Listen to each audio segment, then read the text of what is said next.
ওনার সঙ্গে আমি কথা বলছি, এমন সব কথা বলছেন যে আমরা পশ্চিমবঙ্গটা একটা স্বর্গ, চারিদিকে পারিজাত ফুটে আছে, কামধেনু ঘুরে বেড়াচ্ছে, যাটা অবস্থা বলছে। না দেখুন না, এই তো সত্যি তো তাই।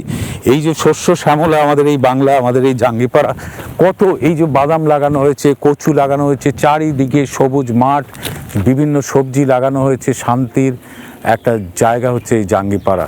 আর সরকার তাদের পাশে আছে, বিভিন্ন প্রকল্প নিয়ে আছে। আপনি কি প্রতিদিন সকালে উঠে প্রাণায়াম করেন?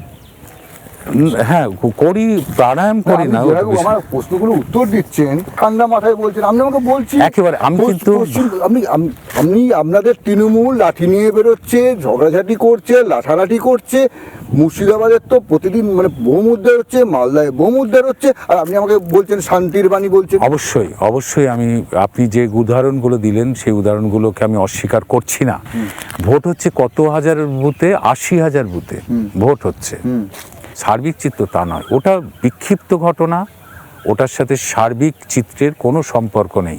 সার্বিক বাংলা ভালো আছে, ঘটনা চিরকালই ঘটেছে। বুদ্ধ ঘটছে বলছেন ছোট ঘটনা, বানতলা ঘটনা ঘটছে, এরকম হয় না, ওটা সার্বিক চিত্র নয়, কিন্তু এটাও ঘটনা। আমরা সেই দিন নিশ্চয়ই পৌঁছতে পারবো যেদিন আমরা কোথাও একটিও মারপিটের ঘটনা ঘটবে না, একটিও খুন খারাপির ঘটনা ঘটবে না, একটি বুথ লুটের ঘটনা ঘটবে না। আমরা নিশ্চয়ই সেই দিন যেদিন পৌঁছবো সেই দিনই কিন্তু আমরা স্বর্গে পৌঁছবো। সেটা সম্পূর্ণ যে